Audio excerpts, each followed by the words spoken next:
let's talk about something most people are too scared to touch: how religion gave birth to your money wounds. Now, I'm not here to disrespect your beliefs. Spirituality is real, sacredness is real.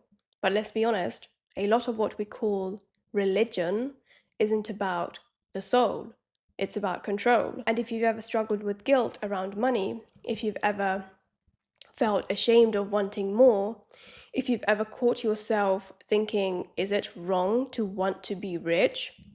This might be why. And this ties really nicely into the other video I made about how some people think being broke is noble. Let's just start with this. Guilt plus shame equals control. Most organized religions are built on this formula.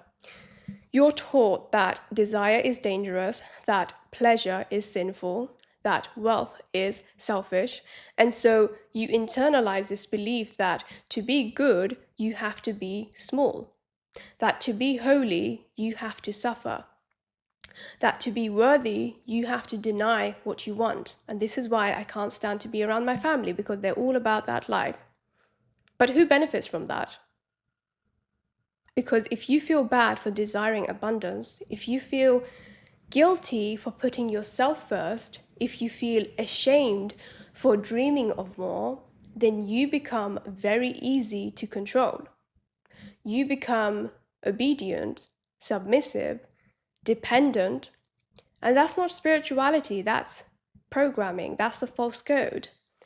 This is where we start to see the evil money wound being born. The idea that wealth is morally corrupt, that it's easier for a camel to pass through the eye of a needle than for a rich man to be holy.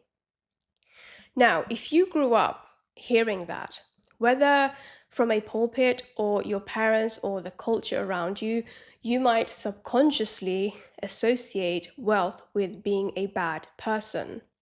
You don't even realize it's happening, but suddenly you self-sabotage, you undercharge, you give it all away, you play it very safe, because part of you is still trying to prove that you're good.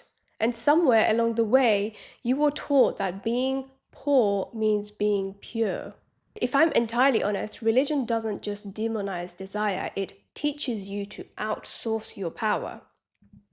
You need saving, you need forgiving. Oh God, forgive me, oh God, save me. You need to follow the rules, be approved, be chosen.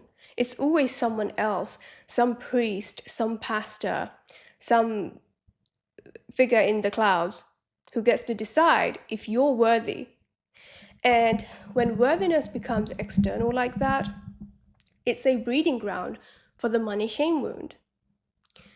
Because now your sense of value is based on how good you've been, not how deeply you trust yourself, not how aligned you are with your soul. Can you see what this does for your self-concept? You start to believe that wealth has to be earned through suffering, through sacrifice, through hardship, through staying small and obedient. Let's talk about that word for a second. Sacrifice, right? Most religions demand it. You're told to tithe, give 10% of your income to the church, even if you're in survival mode, even if you're drowning in bills. It's framed as devotion. But if we're being real, it's a financial hierarchy. The people who can afford to give, applauded. The people who can't afford to give, shamed. And the institution, enriched. That's not spiritual, that's systemic. There's a reason why so many people feel guilty spending money on themselves, but totally fine giving it to a church, a guru, a cause, anything outside themselves. You were conditioned to believe that giving away your resources is how you earn love, but what if that's just how you were taught to tolerate financial instability? Now I want to talk about this idea of heaven later, the ultimate con. You're told, don't worry about pleasure now, don't chase joy now, don't seek abundance now. Why? Because your reward will come in the next life. If you struggle long enough, if you just suffer hard enough, if you just stay broke and humble and holy enough, then maybe you'll be blessed when you die. Do you see how twisted that is? It's like the ultimate bait and switch. You trade your power in this lifetime for a promise you can't even verify.